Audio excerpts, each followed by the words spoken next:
All right, guys. I went back and I watched our Zoom call, and honestly, I wasn't totally satisfied with the way that I laid my strategy out there. I felt the information was a little bit scattered after going back and rewatching it. So I wanted to make this video again for the guys that were there so they can rewatch, and for everybody that didn't get a chance to attend. I appreciate the feedback. I'm glad that everybody took the time out of their day to be there and watch it, and I hope you took something away from it. But I'm going to give you another rundown of the strategy and what I'm doing. First thing that I want to go over is my structure that I built for myself, a checklist that I go by, and I'm very strict to it. All right, so I'm going to pull up my screen while I talk about this. All right, there we go. All right, so the process that I'm going to run through in the beginning of my strategy, or actually, matter of fact, before I even start trading, right? Before I start trading, the things that I'm going to go over are the news, obviously, and then the next thing is going to be performing my analysis. So what I want to do there is you can either start from your 5-minute chart. I mean, I just like to get the overall picture. That's the main thing with this. So as you know, momentum is going to carry upwards to my 15-minute chart. And I'm just doing this to get that overall picture. I want to see where the market's going. Later on in the strategy, you're going to understand that's not going to dictate what I'm doing. It's just knowing what's going on, being aware, right? That's the main thing. So your 30-minute, your 1 hour is really going to give you the best picture for what I'm doing here. So after I go through, I kind of analyze what's going on, see where the market's heading. I'm going to switch back to my 5-minute. I trade on my 5-minute chart. When I started doing this strategy, I was doing it on the 15, and I was pretty successful at it. Now, I don't know, when I started trading US30, excuse me, when I started trading US30, it was probably right around the same time that the economy started crashing, the stock market and all that. So that may have played a role as to why I was being successful with the 15-minute strategy, breakout strategy. I started taking some losses. God. Excuse me. So I started on my 15-minute chart. I started taking some losses. I reevaluated myself, reevaluated the strategy. And my wife actually was the one who gave me the idea, jump down, 5-minute or even 1 minute. She's like, the 1 minute's good. And she was scalping on the 1 minute and having success. Well, whenever I went over to the 1 minute, I was having a difficult time identifying support and resistance. It was moving a little bit too fast for me. So I moved to the 5-minute, and the 5-minute is really, really perfect for what I'm doing. Okay. So once I start trading, after I'm done with my analysis, I know where the market's going. I have an overall idea. So I'm going to be fluctuating between my 5-minute and my 1-minute chart. I switched back to my 1-minute chart just to see, where the candles are moving. You can identify consolidation faster on the 1 minute than you can on the 5-minute. So you can know if it's starting to go into consolidation or not. So next thing is just finding that consolidation. I prefer to find consolidation at 5 candles or more. It's not always going to be like that. It could be less, 2 or 3. But again, we're just going to take what the market gives us. So let me scroll over to just some random spot in the market here, and we'll draw it up. So let's just say we started right in this area. All right. So market's consolidating. I'm identifying my resistance to be right here. Okay. And I'm identifying my support. I always go to the very bottom, right to the end of the wick. Not up here where the candles keep touching. Make sure at the end of the wick, you can burn yourself pretty easily that way. So now I've identified my support and my resistance. So from here, I'm waiting for a breakout. The whole thing with this strategy isn't identifying the support and resistance or the consolidation. It's your entry points. It's your entry points is knowing when to get out of the market, and proper risk management. That's the main things. So from here, I would be waiting for my breakout. Okay. Now, when I'm talking about an entry point on a breakout, I'm looking for a couple of different things. And the main thing is going to be momentum. Okay. When it passes up my resistance and or support, whatever direction the market's going in, I'm looking for momentum. So I'm not going to get in right at my support or resistance once it breaks. Um, it's just a very bad idea. You can very easily with this strategy get sucked back into consolidation, and that could be deadly on US30.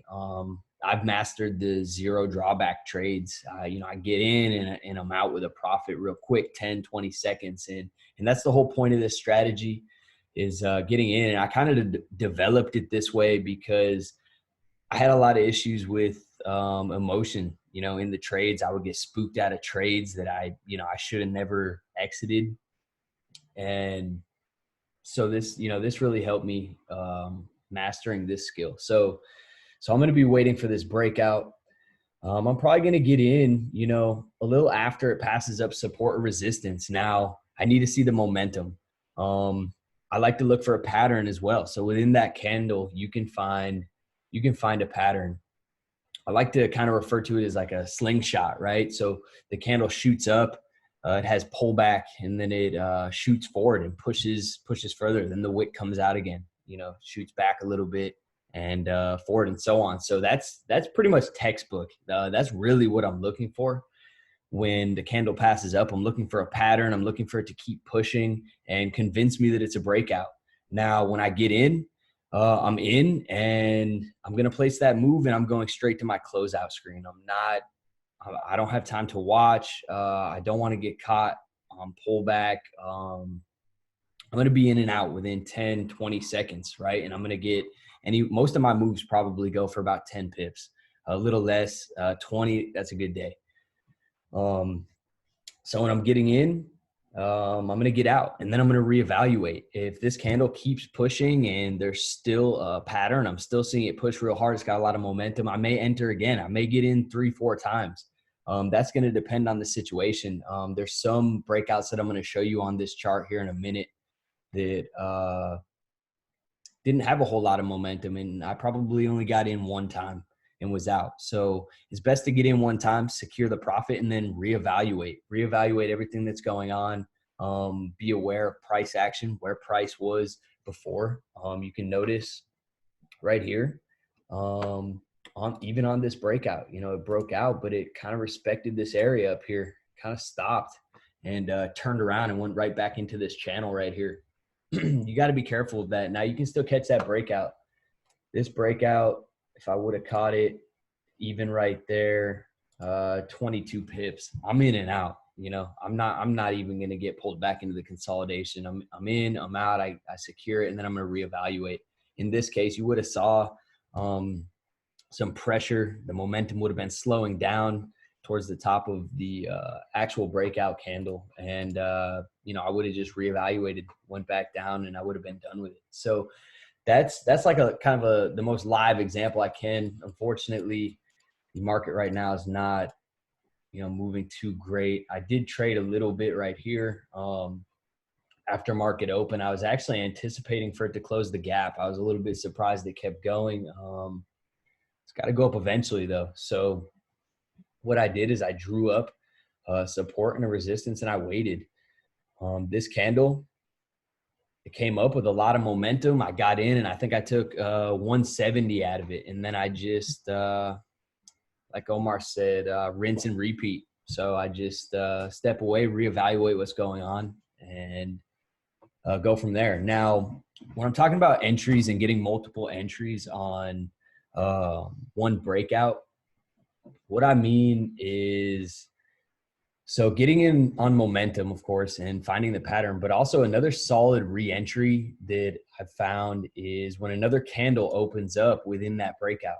So you have the initial breakout here and we're going up, and now another candle is going to open and you can see that it had pullback, drawback. It started, heading this way. And I've noticed it almost always happens when another candle opens up on a breakout, it's going to pull back. Now, when this candle starts to come back and pass up this wick right here, that's when I'm going to start. I'm not going to get in right at that spot, right? Because it could just be, that could just be forming a new resistance and stopping right there. So I'm not going to get in there. It passes it up and it continues to go, and I can find pattern in that candle, or it has a lot of momentum. That's another solid entry. As you can see right here, I didn't actually get in on that one. But that's another good entry point. Okay. So there's, as you can see, I keep it pretty simple, right?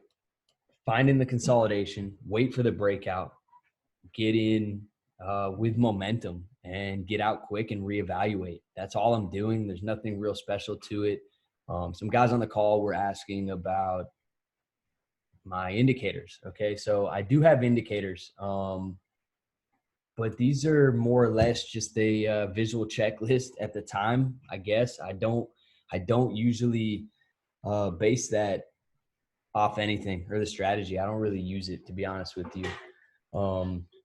I take it into consideration. I also take trend into consideration, but I'm really trading more or less price action and just giving what the market has to offer. So this example I brought up in the group, and I was trading this the other day, and I kind of had made a note, and I made that note roughly. Let me move the line. So it was right about right here when I made this note up here. Potential reentry if price passes up these points. So with indices, price respects. As you can see, this whole area right here, it was trading in this channel, this small channel right here, and it was breaking out, coming right back, breaking out, coming right back. It was respecting this area. So I figured that with this price up here, whenever a breakout's, kind of, it comes down and just starts to go back up, and you can, I guess you would consider right here, I guess a resistance. So when it broke out, whenever a breakout's that close, I'm careful. I'm careful where price was before. Now, if you were over here, yeah, it broke here. I'm not too worried about it. So that's pretty much all there is to it. The best times, okay, the best times that I've found to trade this strategy would be, I like to trade it after New York Open, not right at New York Open. Matter of fact, at New York Open and New York Close, power hour, which is the hour right before New York Close, I'm not touching it. Right after New York Open, it's real volatile. Same with power hour, and right up to the close, it gets a little volatile. I do not want US30 to be moving too fast. Closing out with big candles, just like this. It was moving really nicely here, right up before open or close, excuse me. And then reopen, it moved a little bit. It's kind of slowing down now, but yeah, that's going to be the best times that I found. Honestly, most days that I do trade within 30 minutes, anywhere from 10 o'clock to 12 o'clock, I'll be done trading for the entire day. So that's that, man. What else do I got? Yeah. So entries, take profit. And let's talk about a little bit about stop loss. Okay. I do not use a stop loss. I'm not recommending that. However, with this strategy and what I'm doing, you don't really have time to place it, but I'm still practicing risk management. I'm managing my trades really closely. I know what my 3% is. I know when I need to get out. Okay. And right now it's actually kind of breaking out as we speak. It's giving us a little bit of that slingshot reference that I gave you, but here would be that support. I meant to extend that line, but here would be the support, and right up here would be the resistance. It's giving us a small breakout right now. I would have been in and out. There it goes. In and out, and I probably would be reevaluating by now. Let's see. So, I mean, that's already gone for 25 pips. Yeah, I definitely would have been in and out and reevaluating. If it kept pushing down, had momentum, I'd think about a reentry. But back on track with stop loss, man, it's real important to practice proper risk management. I'm not telling you to try my strategy without a stop loss. I'm just telling you that, I don't personally use one. I manage my trades really closely. I know when it's time to take the loss and run with it. take profit. I stick to roughly 10 pips, 10, 20 pips. That also helps me deal with emotion. Emotion is something that I struggle with. Discipline is something I struggle with. So that's kind of what I formed this strategy around to benefit me there. So I wasn't making silly mistakes, right? So that's pretty much the strategy right there. If there was something that I didn't cover in this video that I did cover in the live video, comment on it. I'll answer. I'm more than welcome or more than happy to do 1v1 calls with anybody or answer any questions that you have. Hopefully this was beneficial for everybody. Hopefully you can take something away from this. Just remember, my my strategy might not work for you. You might not see the markets how I'm seeing them. Hopefully you can at least take something away from this. And if the strategy does work, I'm glad. Let's just keep growing.